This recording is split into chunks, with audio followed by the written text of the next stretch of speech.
Olá galera, bem-vindos aí a mais um vídeo aí no meu canal aí. Então hoje a gente vai começar a falar um pouquinho sobre eletricidade, tá certo? Então vamos mergulhar aí no mundo da eletricidade. Espero que gostem aí e roda a vinheta aí para mais um vídeo. Bora lá!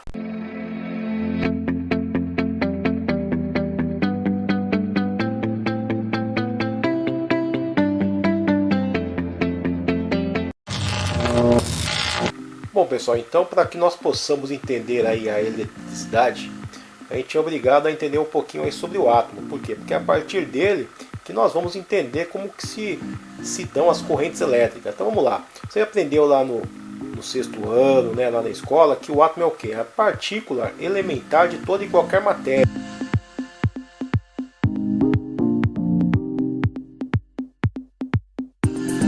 Como é que é o átomo, né? Então o átomo ele contém duas partes distintas, né? O núcleo, né, que é essa parte aqui é a região central.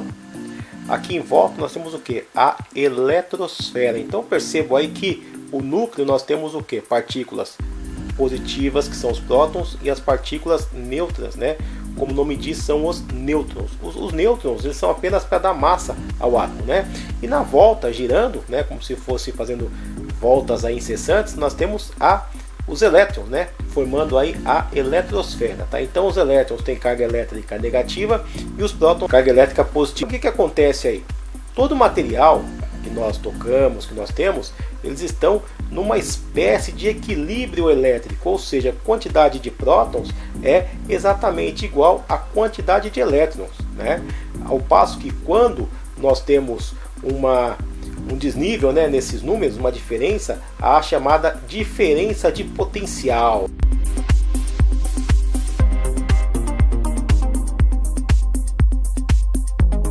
Então a diferença de potencial nada mais é que a DDP, né? Quando um material ele entra em desequilíbrio elétrico, forma-se nele automaticamente uma diferença de potencial, que é o princípio da carga elétrica, né? Então o que acontece? Ou você tem um maior acúmulo de elétrons ou falta dele, né? Então esse material ele tem que buscar novamente o seu equilíbrio. Então é aí que ele vai perder, né, ou ganhar elétrons. E nessa perda ou ganha de elétrons é que ocorre muitas vezes a corrente elétrica, né? Então veja por exemplo os raios, né?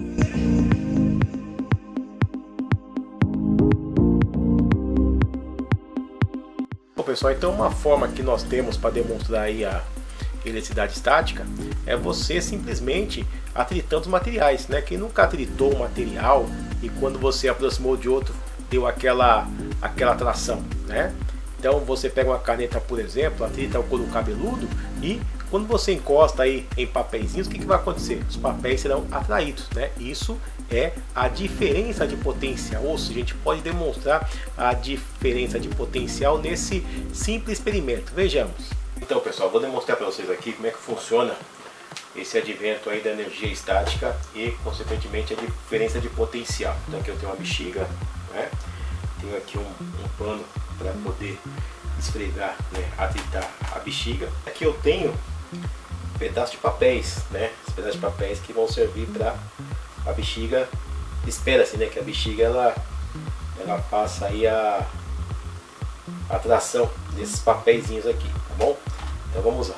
Esse pano aqui direto para estourar a bexiga também, né, para esse momento aqui. Quanto mais você esfregar, legal. Vamos ver aqui o que acontece então. Já tritei a bexiga.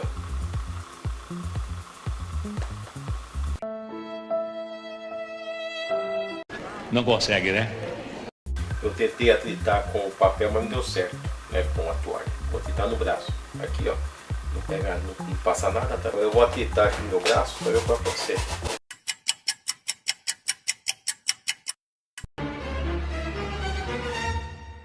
Tá vendo? Pegou.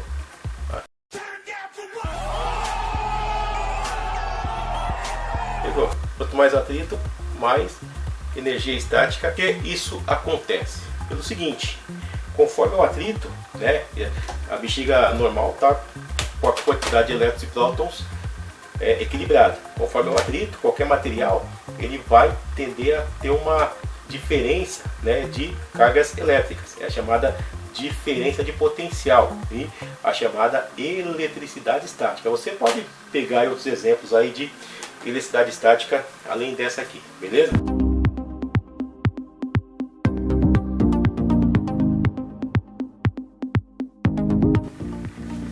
Pois bem, pessoal, vamos demonstrar aí a diferença de potencial nesse experimento aqui, ó, né? Então aqui nós temos a princípio dois recipientes, né? Dos dois recipientes aqui, um vermelho e o azul, tá? O vermelho e o azul eles estão interligados aqui por uma tubulação, tipo de um cano, né? Então imagine que aqui eu tivesse bastante água, enchesse aqui de água, né? E aqui vazio. O que ia acontecer? Eu estou criando aqui uma diferença de potencial, né? Ou seja, eu estou tendo mais líquido em um recipiente do que o outro, né? Aqui eu tenho uma torneira, né? Ao passo que eu abro essa torneira, o que vai acontecer? Né? Não é difícil de imaginar que vai acontecer o seguinte, tá? Toda essa água aqui, ó, toda essa água, ela vai começar então a circular para esse outro recipiente azul, até fazer o que? Até enchê-lo de água, até ele chegar ao equilíbrio, né? Aqui, né? E ficar tudo igual, né? Ficar os vasos comunicantes aí, né? Ou seja, haver uma igualar as quantidades de água, né? Então esse fluxo de água que ocorre aqui enquanto não há essa igualdade é como se fosse a chamada corrente elétrica, né? Fazendo aí essa analogia, né? Analogia com um tambor de água, né? Os dois tambores de água e aqui percorrendo água. Então aqui vai ter maior carga, aqui menos carga. Conforme eu abro aqui, o que vai acontecer? Essa diferença de potencial de carga vai começar a se desfazer. Por quê? Porque vai haver uma migração de água para o tambor mais vazio. Então é como se fosse o princípio da eletricidade, da carga elétrica. Então para que haja corrente elétrica tem que haver essa diferença de potencial, beleza?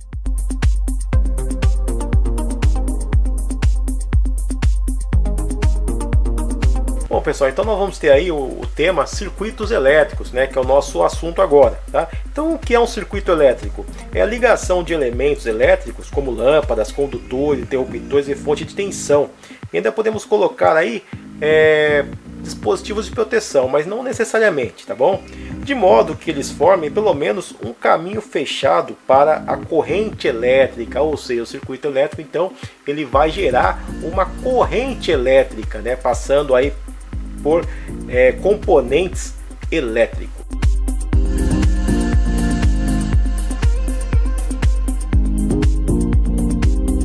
Então vamos lá, aqui eu tenho um desenho de circuito elétrico que eu esbocei aqui para vocês, tá legal? Então aqui você tem uma fonte, né? Aqui o fio, né, que vai fazer o papel do condutor, né? Esse círculo com X é uma lâmpada, né? E aqui embaixo tem as legendas, ó, tá? Então aqui nós temos a fonte, né? Aqui nós temos interruptor e aqui lâmpada, né? Então nós temos a corrente convencional, né? E a corrente real. Então como acontece isso? Vamos ver. Na corrente convencional, né, no que nós estamos acostumados a utilizar, a gente coloca a corrente elétrica dessa forma aqui. Então começa do positivo, né, e vai fazendo esse trajeto. Aqui está interrompido, tá? Ao passo que eu fecho o interruptor, então a lâmpada vai acender, né? E a corrente elétrica ela vai então passar pela lâmpada, acende ela, né? E retorna então para o polo negativo aí do gerador, né? Ou a fonte de energia, uma pilha, né? O que for aí, tá legal? Então esse é a corrente elétrica, ou seja, esse é o trajeto convencional. Só que no real não é bem assim. No real a eletricidade, a corrente elétrica, ela parte do polo negativo em direção ao polo positivo, né? Porque quem está se movendo são os elétrons e não os prótons, né? Então se eu tenho um acúmulo maior de elétrons, né, uma pilha ela acumula muitos elétrons, tá certo? Então esses elétrons tendem a percorrer até o polo positivo. Para quê? Para descarregar os seus elétrons, tá ok?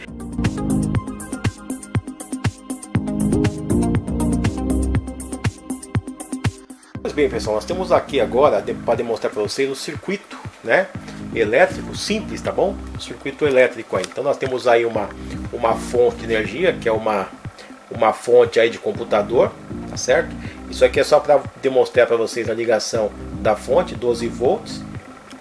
Aqui é o interruptor e aqui é a nossa lâmpada, né? Também 12 volts para poder acender. Então o circuito está aberto, vocês podem ver, né? Então você tem aqui, se eu fechar a corrente aqui, o que vai acontecer? Espera-se que a lâmpada acenda, né? E foi o que aconteceu, ó, tá bom? Então a lâmpada está acesa. Então aqui nós temos um circuito fechado, né? Então esse é um circuito em paralelo. Então aí tá vendo o que? Tá vendo a corrente elétrica, né? Fechou o circuito. Agora, se eu abro o circuito, o que vai acontecer? A lâmpada apaga, né? Para demonstrar para vocês essa circulação de eletricidade.